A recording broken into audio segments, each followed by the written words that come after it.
ይቅርና እያለም የሚናፍቅ ሰውን መለየት የደረሰበት ነው የሚያውቀው ህመሙን ስቃዩን ዳገት ቁልቁለቱን ተማጸንኩት አድርሰኝ ካለችበት እያልኩት የልቤን ባይሞላ ባላገኘሽ እመጣለሁ በሐሳቤ ላጫውትሽ አብሮ የኖረን ሰው መሸኘት በአንድ ቀን ያውም ባንድ ጀንበር ማጣትን የሚያክል ለሰው ልጅ ምን አለ የሚከብድ ነገር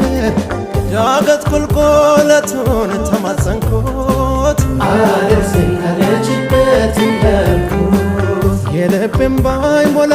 ባላገኘሽ እመጣለሁ በሐሳቤ ላጫውትሽ